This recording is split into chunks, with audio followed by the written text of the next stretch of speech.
अथ श्री शिवमहिम्नस्तोत्रम्। पुष्पदन्त उवाच महिम्नः पारन्ते परमविदुषो यद्य सदृशी स्तुतिर्ब्रह्मादीनामपि तदवसन्नास्त्वयि गिरः। अथावाच्यः सर्वस्वमतिपरिणामावधिगृह्णन् ममाप्येष स्तोत्रे हरनिरपवादः परिकरः। अतीतः पन्थानन् तव च महिमा वाङ्मनसयो तद्व्यावृत्यायन् चकितमभिधत्ते श्रुतिरपि। स कस्य स्तोतव्यः कतिविधगुणः कस्य विषयः पदे त्वरवाचीने पतति न मनः कस्य न वचः। मधुस्फीता वाचः परममृतं निर्मितवतस्तव ब्रह्मन् किं वा गपिसुरगुरोर्विस्मयपदम् मम त्वेतां वाणीं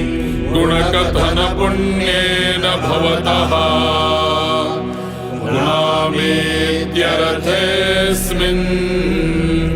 पुरमथनबुद्धिर्व्यवसिता।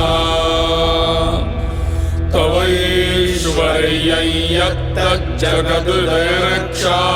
प्रलयकृत्रयी वस्तु व्यस्तम् तिसृषु गुणभिन्नासु तनुषु अभव्यानामस्मिन् वरदरमणीयामरमणीं विहन्तु व्याक्रोशीं विदधत इहैके जडधियः।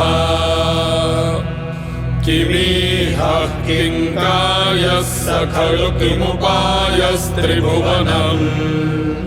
किमाधारो धाता सृजति किमुपादान इति च। अतर्क्यैश्वर्ये त्वयि यदवसरदुस्थो हतधियः कुतर्कोऽयं कांश्चिन् मुखरयति मोहाय जगतः। अजन्मानो लोकाः किमवयववन्तोऽपि जगता मधिष्ठातारं किं भवविधिरनादृत्य भवति। अनीशो वा कुर्यात् भुवनजननेकः परिकरो यतो मन्दास्त्वां प्रत्यमरवरसंशेरत इमे। त्रयी साङ्ख्यं योगः पशुपतिमतं वैष्णवमिति प्रभिन्ने प्रस्थाने परमिदमतः पथ्यमिति च। रुचीनां वैचित्र्या दृजुकुटिलनानापथजुषाम् नृणामेको गम्यस्त्वमसि पयसामर्णव इव। मोहोक्षः खट्वाङ्गम् परशुरजिनं भस्मफणिनः कपालं चेति यत्तव वरदतन्त्रोपकरणम् सुरास्तान्तां वृद्धिं ददति तु भवद्भ्रू प्रणिहिताम् न हि स्वात्मा रामम् विषयमृगतृष्णा भ्रमयति ध्रुवं कश्चित् सर्वं सकलमपरस्त्वध्रुवमिदम् परो ध्रुव्याद्रव्ये जगति गतदिव्यस्तविषये समस्तेऽप्येतस्मिन् पुरमथनतैर्विस्मित इव स्तुवञ्जिर्हेमि त्वाम् न खलु ननु दृष्टा मुखरता तवैश्वर्यं यत्नात् यदुपरि विरिञ्चिर्हरिरधः परिच्छेत्त्वय्याता वनलमनलस्कन्धवपुषः ततो भक्तिश्रद्धा भरगुरुगृणभ्यां गिरिशयत्स्वयन्तस्तेनाभ्यां तव किमनुवृत्तिर्न फलति अयत्नादापाद्य त्रिभुवनमवैरव्यतिकरम् दशास्यो यद्बाहू न वृतर्णकण्डूपरवशान् शिरः पदमश्रेणी रचितचरणाम्भोर्भवलेः स्थिरायास्त्वद्भक्ते स्त्रिपुरहरविस्फूर्जितमिदम् अमुष्यत्वत्सेवा समधिगतसारं भुजवनम् बलात् कैलासेऽपि त्वदधिवसतौ विक्रमयतः अलभ्या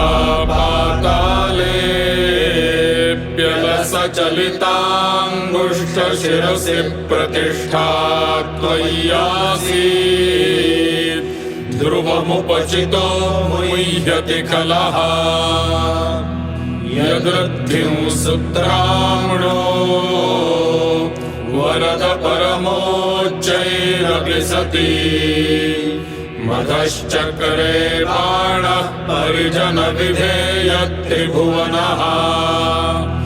न तच्चिद्रन्तस्मिन् वरिवसितरित्वच्चरणयोर्नटस्याप्युन्नत्यै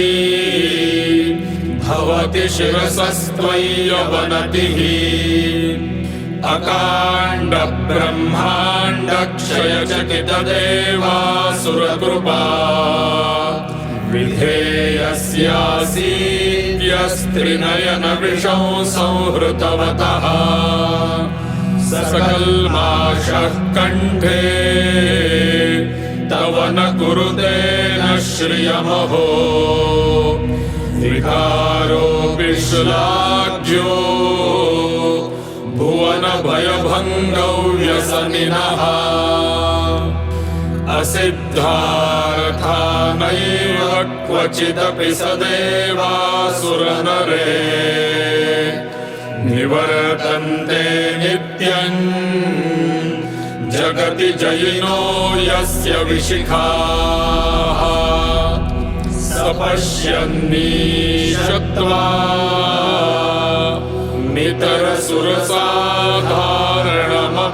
नितरसुरसाधारणमभूत् स्मर स्मरतव्यात्मा न हि वशिषुपथ्यः परिभवः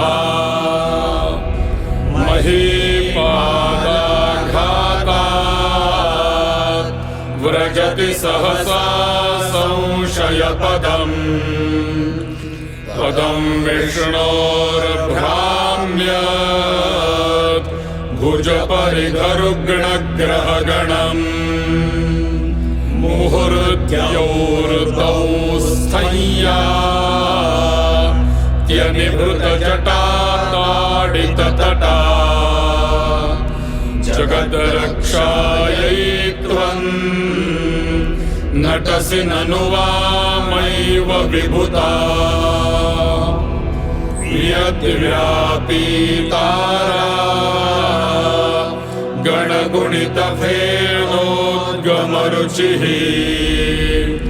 प्रवाहो वारायः पृषतलघुदृष्टः शिरसि ते जगद्वीपाकारम् जलधिवलयन्तेन कृतमित्यनेनैवोन्नेयम् धृतमहिमदिव्यं तव वपुः रथः क्षोणीयन्ता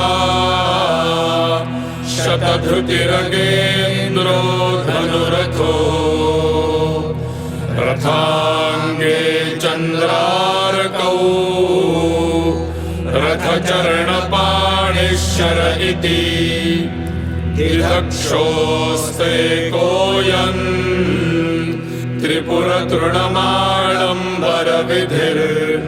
त्रिपुरतृणमाडम्बरविधिर्विधेयैः क्रीडन्त्यो न खलु परतन्त्राः प्रभुधियः हरिस्ते साहस्रम् कमलबलिमाधाय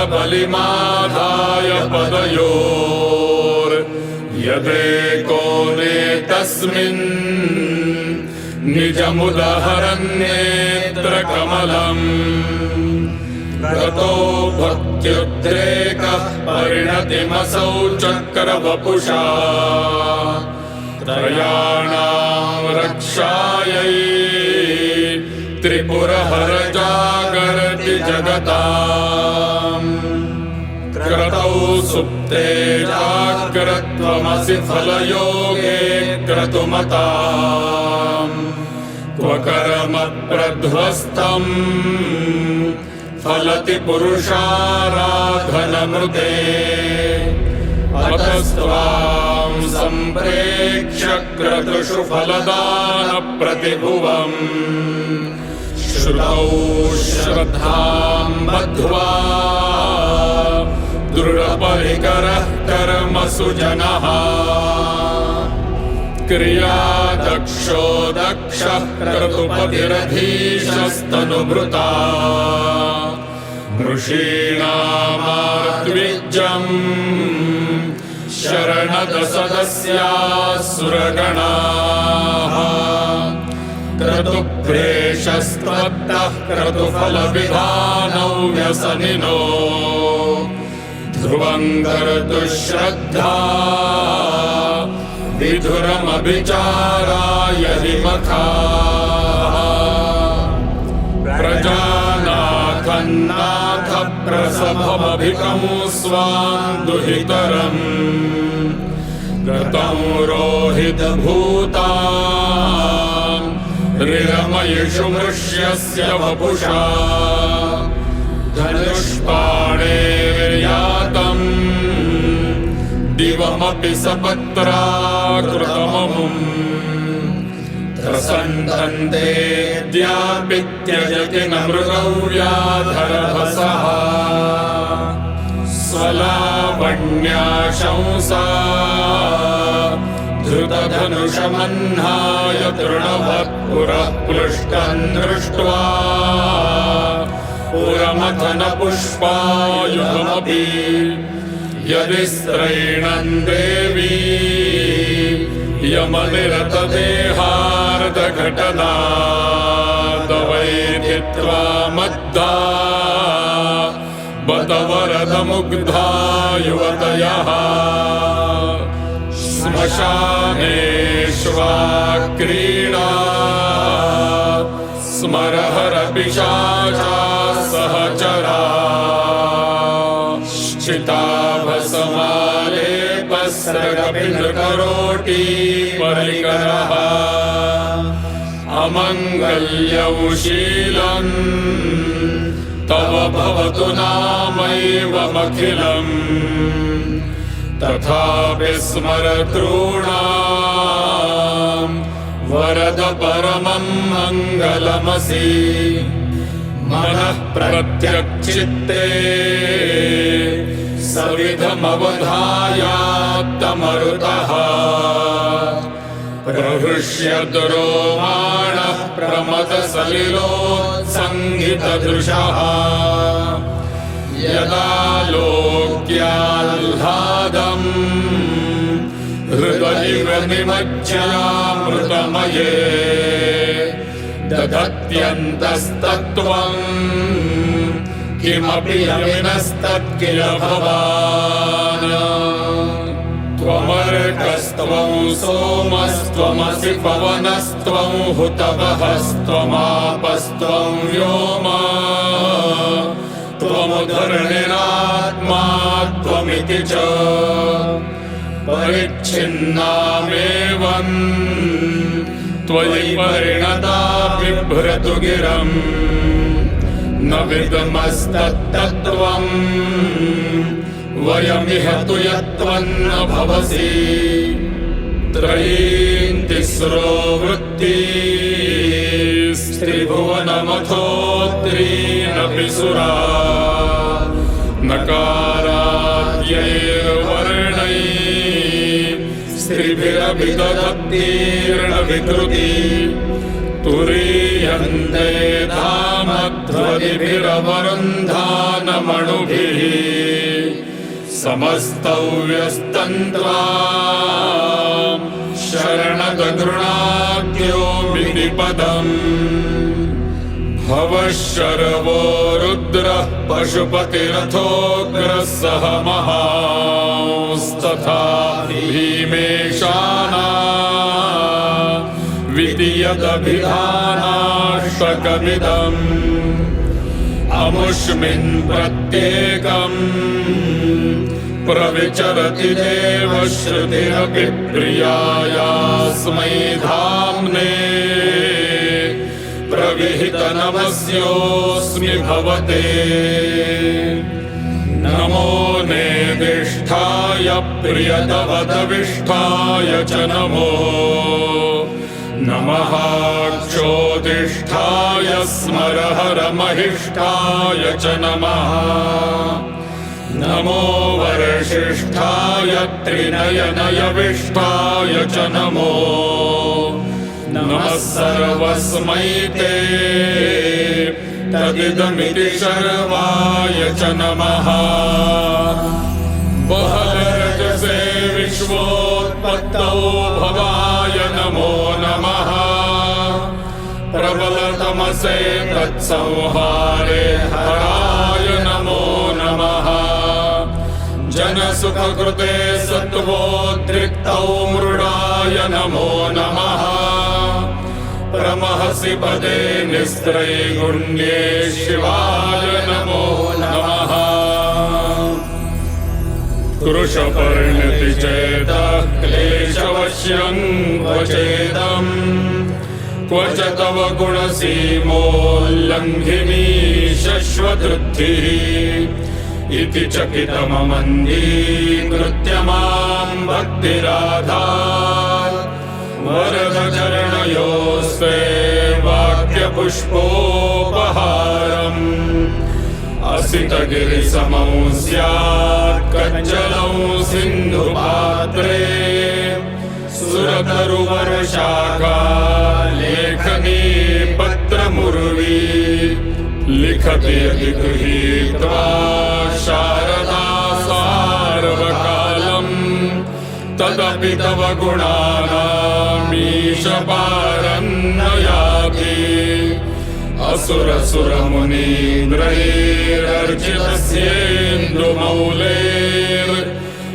असुरसुरमुनीन्द्रैरर्चितस्येन्दुमौलेर्ग्रथितगुणमहिम्नो निर्गुणस्येश्वरस्य सकलगणवरिष्ठः पुष्पदन्ताभिधानो रुचिरमलघुवृत्तैः स्तोत्रमेतच्चकार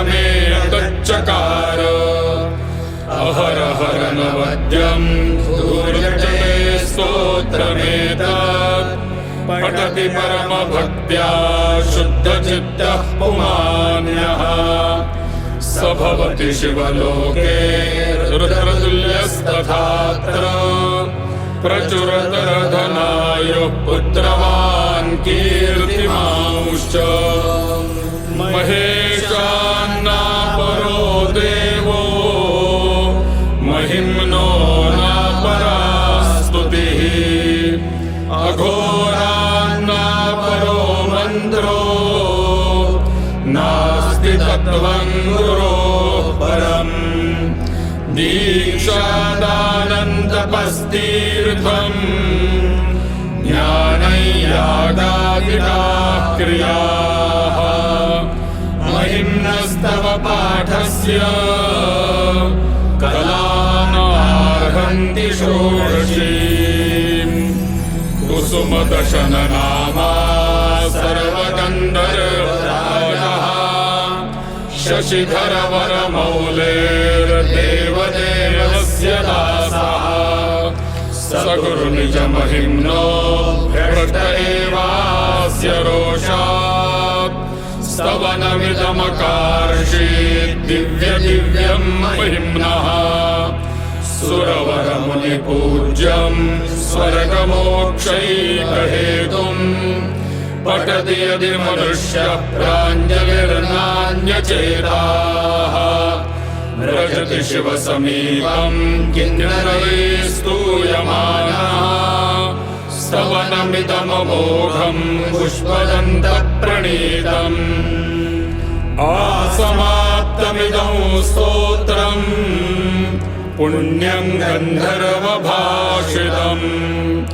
अनौपम्यं मनोहारी शिवमीश्वरवर्णनम् इत्येषा वाङ्मयी पूजा श्रीमच्छङ्करपादयोः अर्पिता तेन देवेशः प्रीयतां मे सदा शिवः तव तत्त्वन्न जानामि कीदृशोऽसि महेश्वर यादृशोऽसि महादेव तादृशाय नमो नमः एककालं द्विकालं वा त्रिकालं यः पठेन्नरः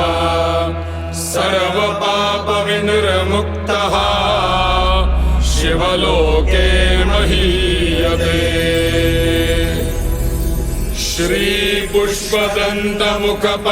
श्रीपुष्पदन्तमुखपङ्कजनिर्गतेन स्तोत्रेण किल्बिषहरेण हरप्रियेण कण्ठस्थितेन पठितेन समाहितेन सुप्रीणितो भवति भूतपतिर्महेशः इति श्रीपुष्पदन्तविरचितम् श्रीशिवमहिम्नस्तोत्रं सम्पूर्णम् श्रीसाम्ब सदाशिवार्पणमस्तु नमः पार्वतीपते हर हर महादेव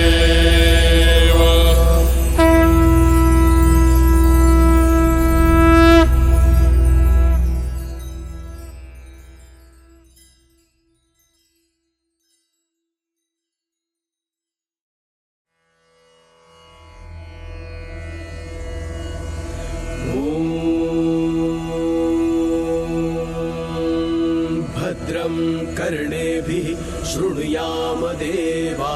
भद्रं पश्येमाक्षभिर्यजत्राः स्थिरैरङ्गैस्तुष्टुवांसस्तनूभिः यशेम देवहितं यदायुः स्वस्ति न इन्द्रो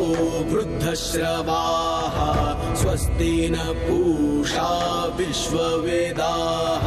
स्वस्ति नस्तार्क्ष्यो अरिष्टनेमि स्वस्ति नो बृहस्पतिर्दधातु ॐ शान्ति शान्ति शान्तिः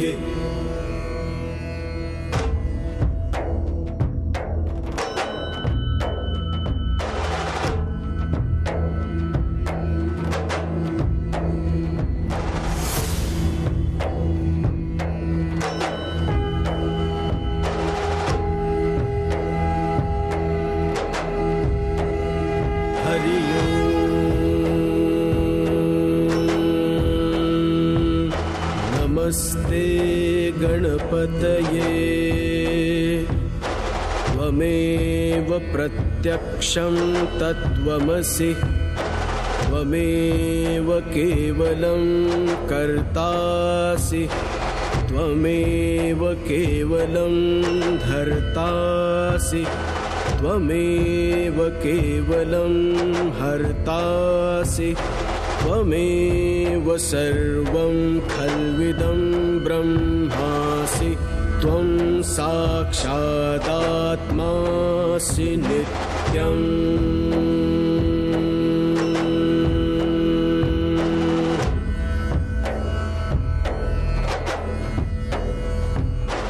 ऋतं वच्मि सत्यं वच्मि अवत्वं माम् अववक्तारम् अवश्रोतारम् अवदातारम् अवधातारम्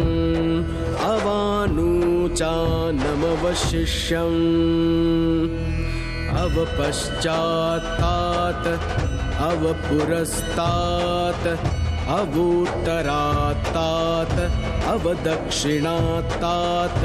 अवचोर्ध्वात्तात् अवाधरात्तात् सर्वतो मां पाहि पाहि समन्तात् त्वं वाङ्मयस्त्वं चिन्मयः त्वमानन्दमयस्त्वं ब्रह्ममयः त्वं सच्चिदानन्दाद्वितीयोऽसि त्वं प्रत्यक्षं ब्रह्मासि त्वं ज्ञानमयो विज्ञानमयोऽसि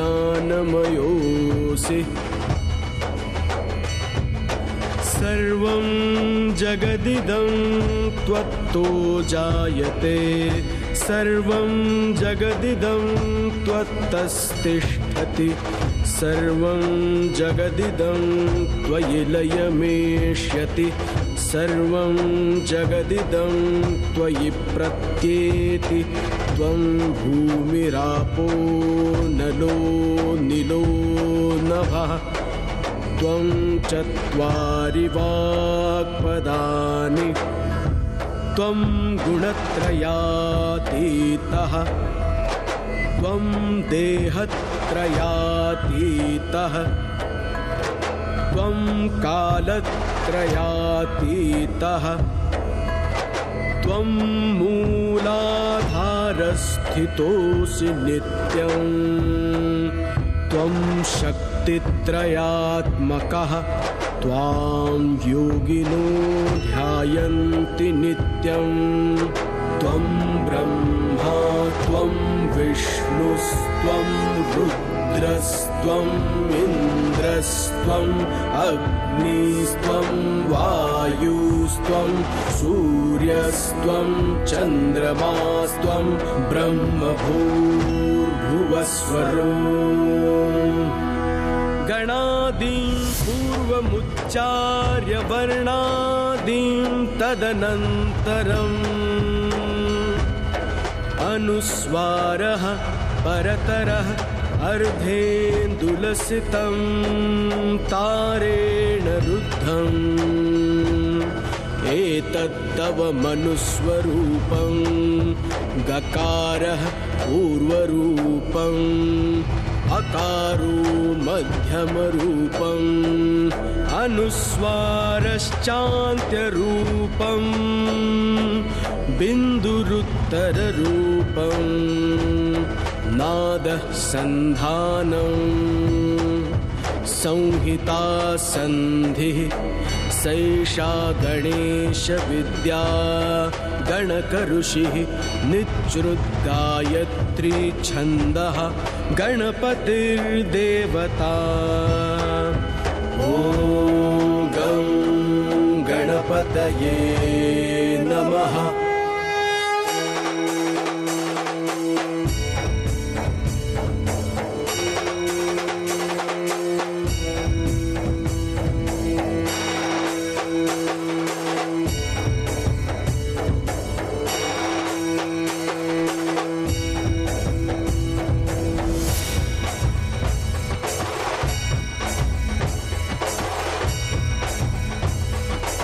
एकदन्ताय विद्महे वक्रतुण्डाय धीमहि तन्नो दन्तिः प्रचोदयात्। एकदन्तं चतुर्हस्तं पाशमङ्कुशधारिणम् रथं च वरदं हस्तैर्बिभ्राणं मूषकध्वजम् रक्तं लम्बोदरं शूर्पकर्णकं रक्तवाससं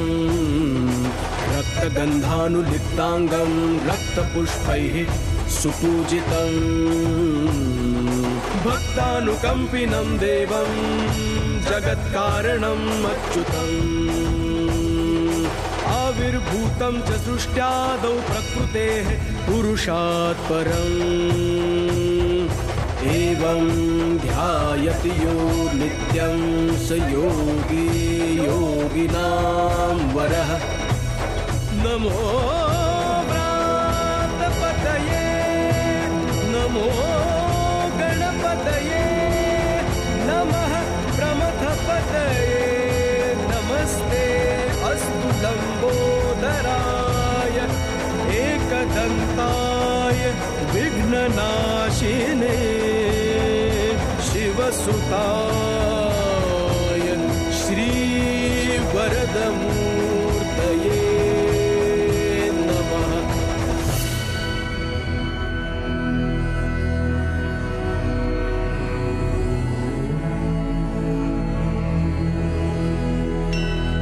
एतद् अथर्वशीर्षं योधीते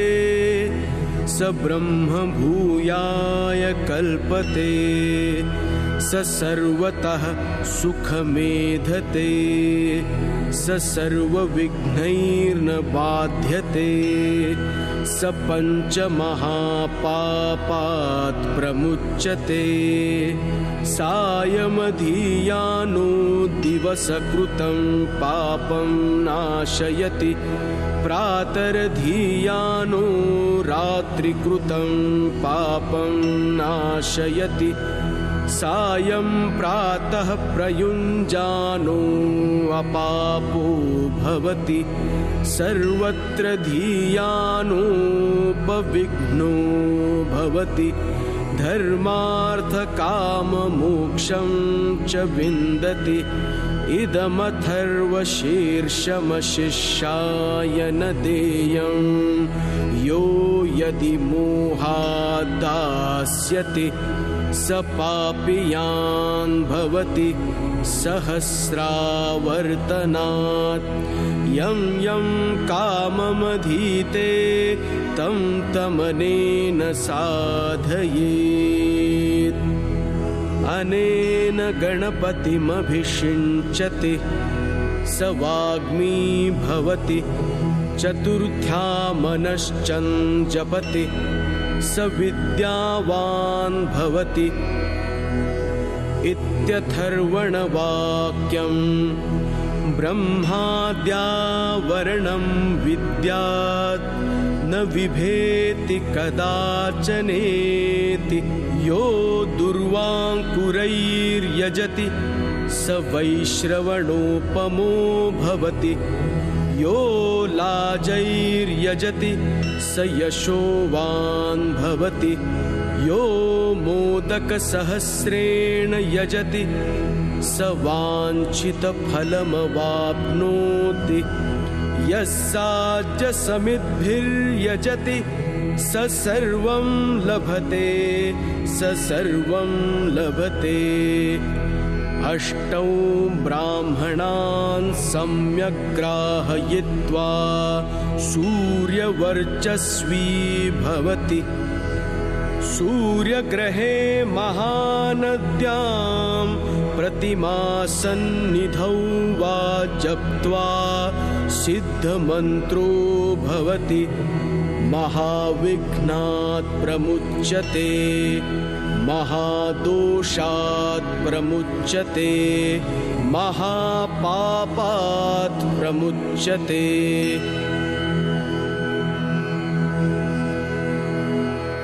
स सर्वविद् भवति स सर्वविद् भवति य एवं वेद इत्युपनिषत् सहनाववतु सहनौ भुनक्तु सह वीर्यं करवावहै तेजस्विनावधीतमस्तु मा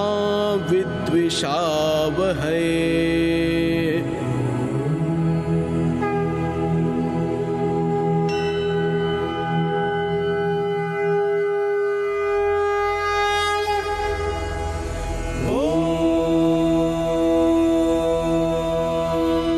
भद्रं कर्णेभिः शृणुयाम देवा भद्रं पश्येमाक्षभिर्यजत्राः स्थिरैरङ्गैस्तुष्टुवांसस्तनूभिः यशेम देवहितं यदायुः स्वस्ति न इन्द्रो वृद्धश्रवाः स्वस्ति न पूषा विश्ववेदाः स्वस्ति नस्तार्क्ष्यो अरिष्टनेमि स्वस्ति नो बृहस्पतिर्दधातु। ॐ शान्ति शान्ति शान्तिः।